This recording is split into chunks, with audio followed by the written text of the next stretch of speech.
Welcome to Godcast, real life, real people thriving together. The podcast where faith meets everyday life. I'm Pastor Steve Hassel, the pastor of Thrive Church here in Portsmouth, Virginia, where our vision is helping people thrive in their relationship with each other and with God. So grab a cup of coffee, settle in, and let's thrive together. Our guest today has been a first responder in the fire service for over 30 years.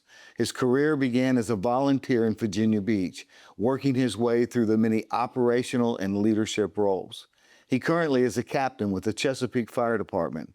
Beyond the fire service, Captain Chris Moore's real mission now is focused on mental health, wellness, and suicide prevention in the first responder world. He travels the country speaking to first responders and veterans who deal with this invisible weight and toll that's associated with this kind of service. Welcome, Chris. Thank you, Steve. Appreciate that, Pastor. You know, I'm excited. I met you a week ago, and I felt like we've been kindred spirits for forever. But for the folks that are watching, why don't you do me a favor and share a little bit about who you are in your life? Yeah, thank you very much. I really enjoyed our meeting last week and just having that opportunity to connect. And as former and current first responders, we're always a first responder. So, but especially with our faith as well. Absolutely. So my career, as you mentioned there, getting into the first responder world, started in 1993. But prior to that, my father, he was a police officer in Norfolk, Virginia here, and he was also a Marine Corps veteran that served over in Vietnam. Okay. So I knew growing up when I would see my dad put on his police uniform, and you guys back then used to have the big, thick patent leather duty belts. Oh, yeah. And just his Marine Corps experience and his service to the country really shined when he put his police uniform on. Just everything was so crisp, and the creases and everything. He just had so much pride, like he did putting that uniform on, serving the country. He had pride putting that uniform on, serving the citizens of Norfolk and Hampton Roads. And I was just in so much awe of him at that time. And I knew I wanted to be a public servant like my father. I didn't know at the time if I wanted to be police or be fire or go a totally different route, but it soon hit me in my later years, my teen years, that I wanted to be a firefighter and continue our family tradition of serving the community here, the community where I grew up. And I never looked back. I was trying. It was a lot more competitive in nature, getting into any public safety job. Back in that time, around the 90s, is when I first started trying. And it was over, I think we had close to 5,000 people that were testing out to get jobs in the fire service no matter what test site, what city you went to. And I was trying cities all across the region here. And I started out as a volunteer in Virginia Beach in 93, got all my training, got my EMT certification as well.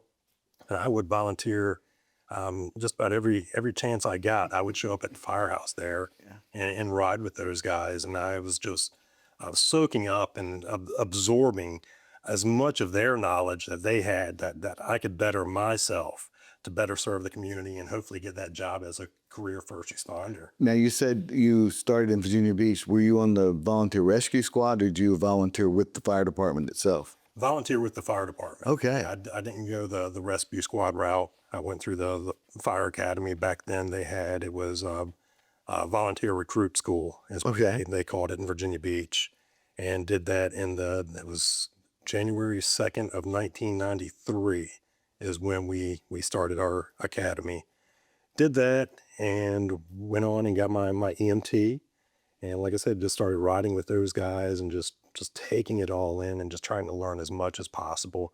I was still applying at all these other municipalities. And finally in 2000 is when I got notification from Chesapeake that they were offering me a job with them as a career firefighter, and never looked back. Never. Never. Then you had to go back through the academy again also. Yeah, right? they did put me back through a fire academy, through Chesapeake's Fire Academy like we were speaking earlier off camera at St. J's. And it was a great experience because we do so much bonding with your brothers and sisters when you go through an academy or anything as intense as that. We have a brother and sisterhood in the fire service, and I think all of public safety does Yeah. as well. And it just really, you remember those moments, the blood, sweat, and tears, and the late nights, early mornings that you do with those that you go through an academy with. Sure. And it was such a powerful time. And looking back on my time in Chesapeake there, 2000 when it started, um, it just seems like it was yesterday. All of it, even '93 when I went through Virginia Beach's academy. It just seems like it was yesterday. Time flies by quick, and it was just I'm so blessed to be able to live out my dream. Something that I always wanted from a young child to today to serve our community. And that's what our jobs are. We're sorry to look at ourselves at. We're servants. Sure. And when somebody's having the worst time in their life, regardless of what it may be, it is their worst time when they dial 911. It is. And it's our job to be problem solvers and go out there and solve that problem for them and make their day a little bit better. Absolutely. And I'm blessed to be able to do that day in and day out. Now, did your dad get to see you in the fire service? He did. My father, I graduated the fire academy in 2001. My father was still alive then. He actually, during the graduation ceremony, he was the one who pinned my badge on me. Very good. And that was a very, very special moment for me. Sure. 4 years later, 2005 hurricane, I'm getting goosebumps right now. Wow. Hurricane Katrina and Rita, both of them hit the Gulf Coast of Louisiana. And I was actually deployed with the Chesapeake Fire Department. We sent a group of firefighters to go out there and assist. And I was in Cameron Parish, Louisiana. And it was November of 2005. I was out there for a couple of weeks.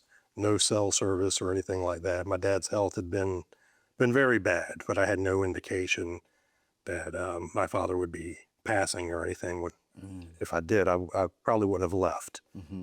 Well, once we got back, we were supposed to be leaving that area to go drive to Houston to get a flight home the next day.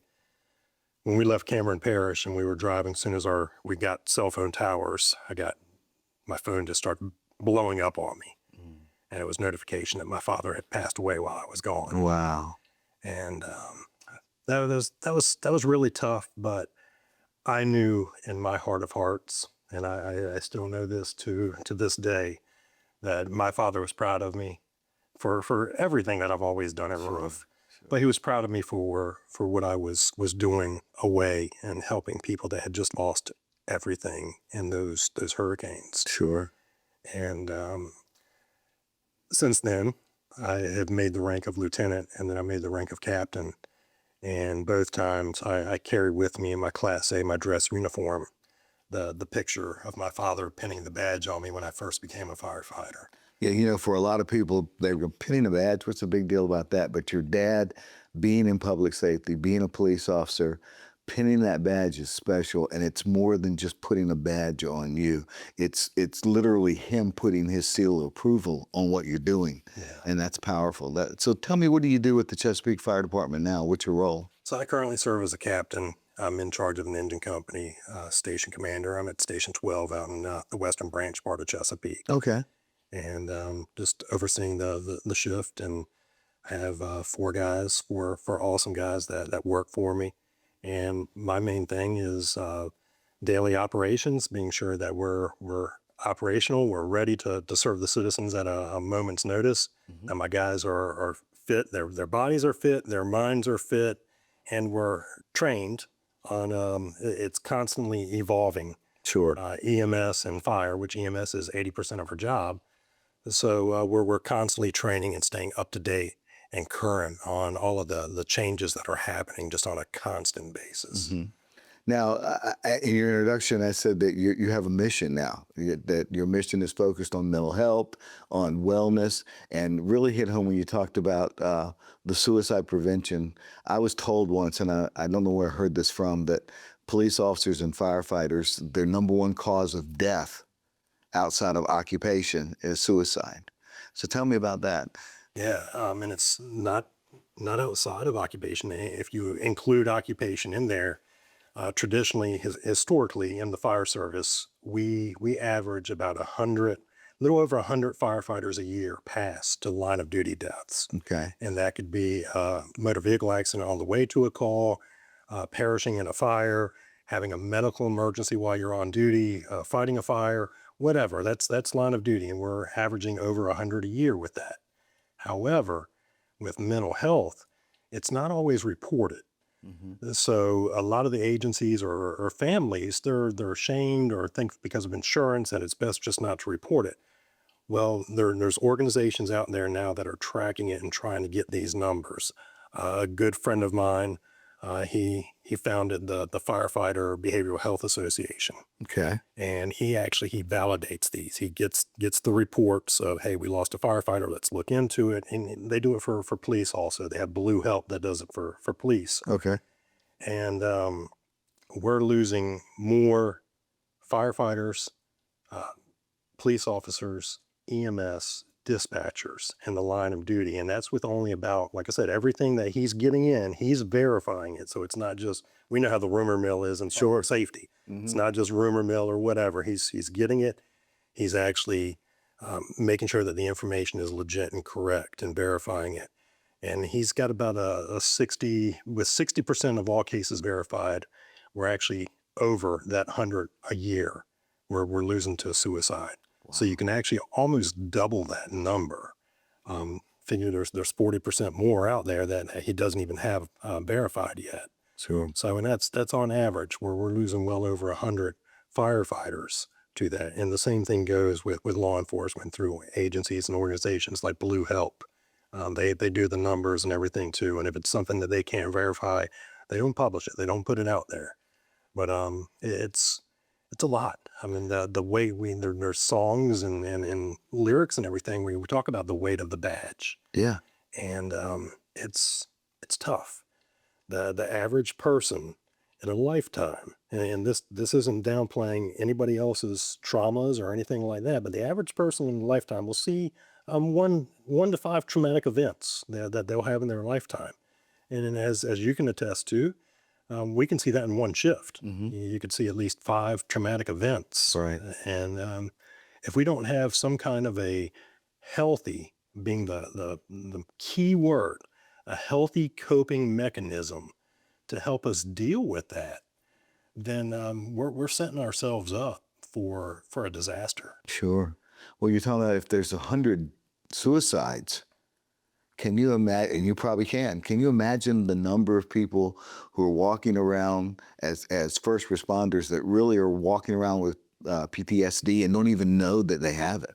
Yeah, it's a lot, and we talk about the stigma, and so many so many times in this day and age, people use the terminology that we're smashing the stigma, and I I disagree wholeheartedly with that. We're not smashing anything yet. We're breaking barriers, and we're heading in the right direction, and that's a good thing because even baby steps are moving forward. Sure. So we are moving forward, moving in the right direction. But as you alluded to, the question here, so many of us are suffering in silence because we're afraid to, Hmm. and it's the older generation, and some of my generation as well. But we're so used to the suck it up buttercup Hmm. Hmm. and things like that, and that we don't address when we see a traumatic event or something affects us. The way we treat things, like I said earlier, is should be healthy, but we're doing things that are unhealthy and where we're really hurting ourselves and hurting others. Hmm. And when I say hurting others, could be our friends and all, but we don't think about what this job does to our families, because it really can hurt the family dynamic.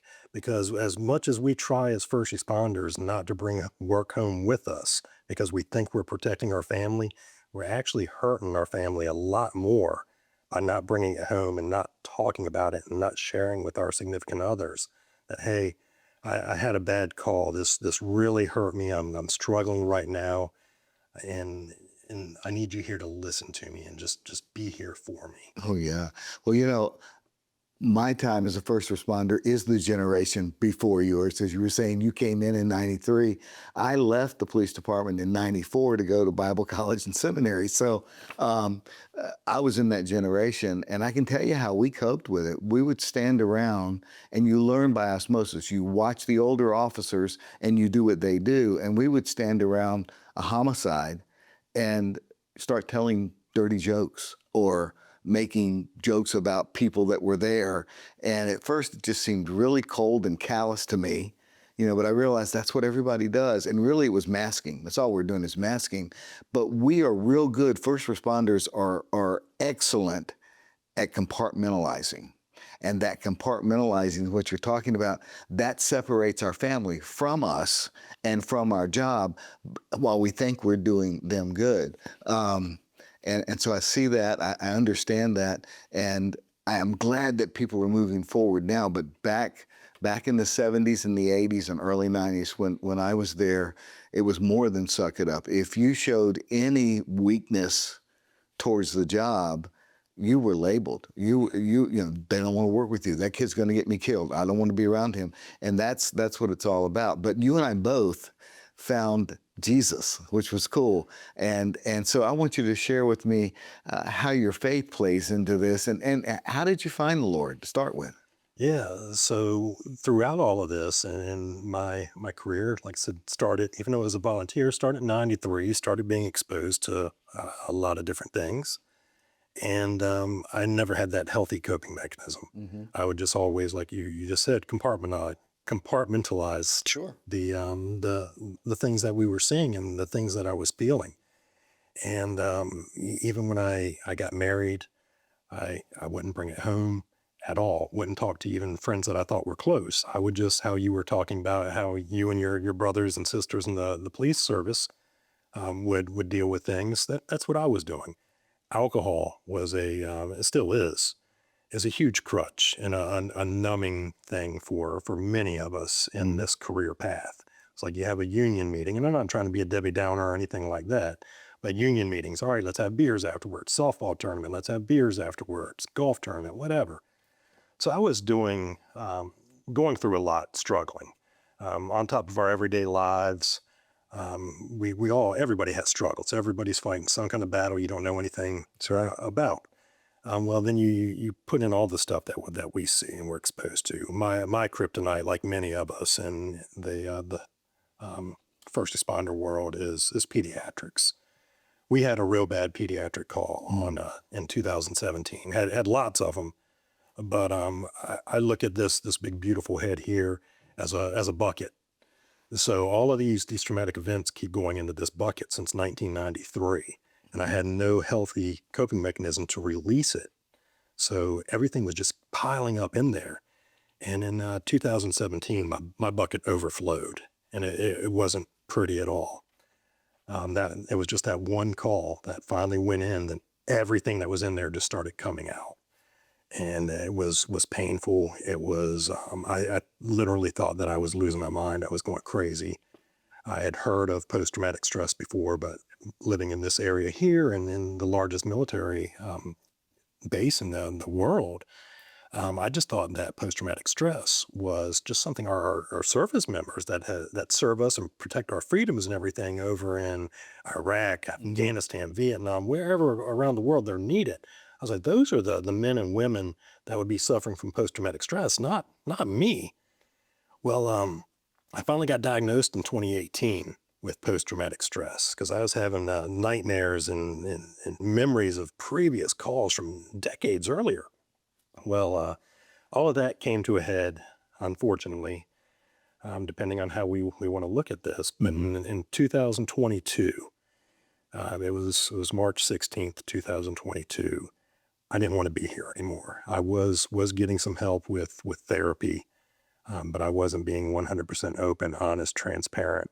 I wasn't always doing the right thing. I still wasn't walking in my faith. I was going to church and doing things with my family, but I wasn't bought in. The morning of March 16th, I got off shift that morning. And I went home. I tried to end my life that morning. I wanted the pain to stop. It was just too much, too overwhelming for me. Um, I won't get into a whole lot of details for the listeners out there or wide viewers out there, but long story short, I ended up in the hospital. And when I finally woke up in that hospital, hooked up to wires and everything you can imagine, as much as I wanted the pain to stop, I had looked over to my side when I finally got my eyes open and my vision came to. And I saw my wife, my ex-wife now, but I saw her and my son at my side. And I realized that that wasn't stopping the pain, me trying to take my life. All that was going to do was just stop my life. It wasn't going to stop the pain, because I saw the pain was on their faces and in their hearts and everything. And it was in that moment that I realized, I was like, I'm not going to live like this. I can't live like this. And I said, never, ever again. And I started that moment. I opened my heart up. It just opened. I knew that I needed my faith.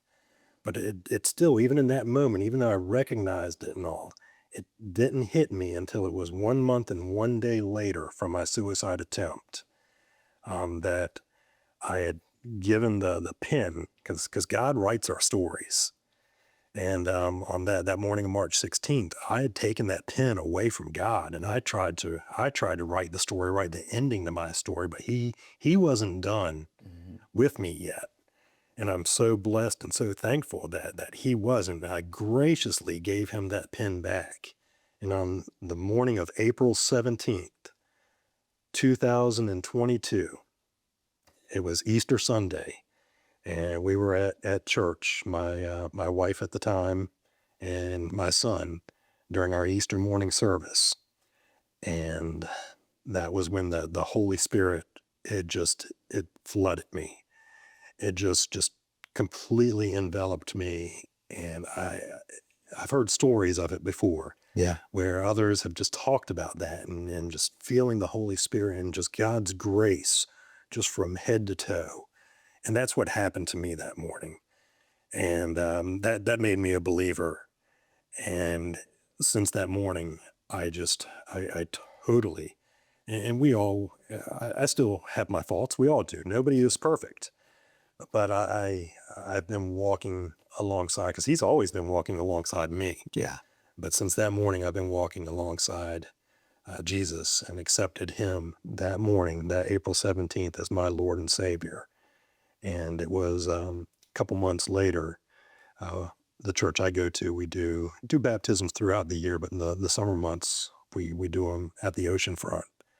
And I was blessed and very fortunate to have, it was one of the youth pastors that was one of my son's mentors. Him and my son, along with the rest of the church, they were the ones that baptized me out of the ocean. That was June 26th of that summer, 2022. And I, ups and downs, but I haven't looked back one bit. Yeah. And I look beside me and all around me and just see Jesus and Jesus's love and everything. And like I said, I know that I slip. We all do, but I'm quicker to catch myself. I'm quicker to have grace and forgiveness, and I'm quicker to ask for it too. And it's just, it felt that morning like a weight was just lifted off of my shoulders, off my entire body. Everything that I've been carrying for my entire life came off of me that morning, that Easter morning, April 17th, 2022. I'm tell you, the one thing that I noticed is as we're talking, and we're talking about the PTSD and the struggles, the stuff we see, the stuff we live with every day, your face was very just non-emotional. But the moment you start talking about Jesus, you start smiling. You start beaming. How has having Jesus in your life changed what you do as a first responder? So many times, life in general, but most notably as a first responder, I was, like I said, I was one of them. This isn't a knock on the Christians, the twice a year Christians or anything for Easter and Christmas time. But I would go to church a little bit more than that. Probably once or twice a month, my family and I were going to church. And like I said, I wasn't super strong in my faith at all looking back on it. So I was quick to question God and to ask why. Why are you taking away these young children? Why are we running calls where a child had just passed away for whatever the reason was? And I was even asking that. We had a year in our department where we lost several members to occupational cancer. Okay. And I was questioning that. Why, God? Why could you take this person away from us? They're such a great person. Well, since that Easter morning, I know it's not me to question why God is doing something like that, but I'm still exposed to all these things. But what I'm asking now is, what are you teaching me, God? What are you trying to show? Powerful. Yeah. And when I just changed that mindset, because I know now not everything is meant to be understood. I think things like I alluded to earlier, God has the pen. He's writing all of our stories. And it's just changing my mindset and understanding that has really helped me tremendously. I still struggle at times dealing with certain dealing with all fatalities. Sure. I still struggle and I deal with, but I don't get angry at God like I used to. And I don't get angry at God at all. I just want to know why is he doing this? What is he trying to teach me? Instead of why. What are you trying to teach me? What are you showing me, God?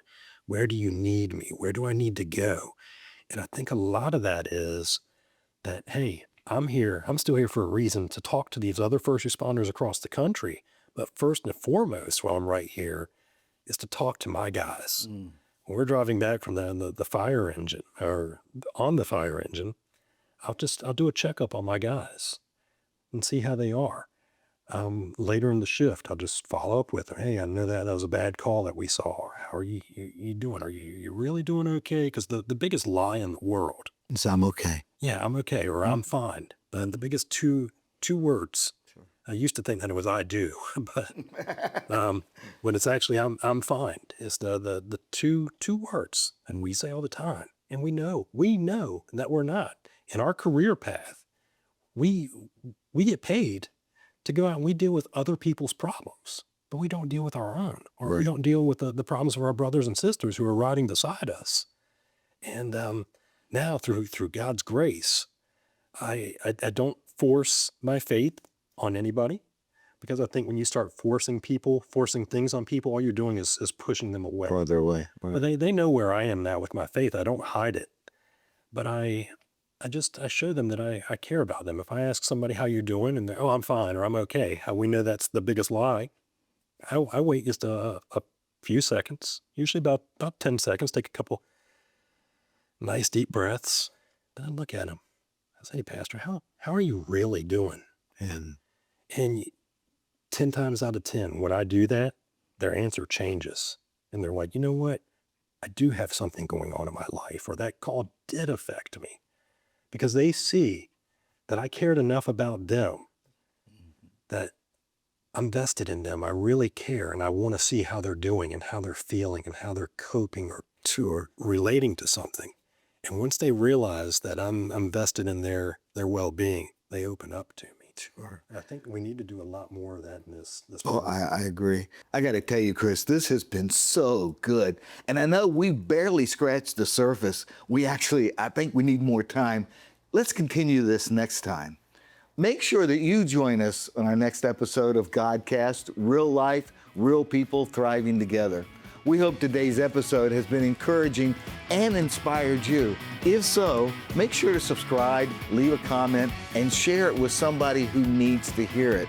You can also connect with us at mythrive.church to stay updated on upcoming episodes. But until next time, keep thriving in faith, keep sharing your story, and keep trusting God in all things.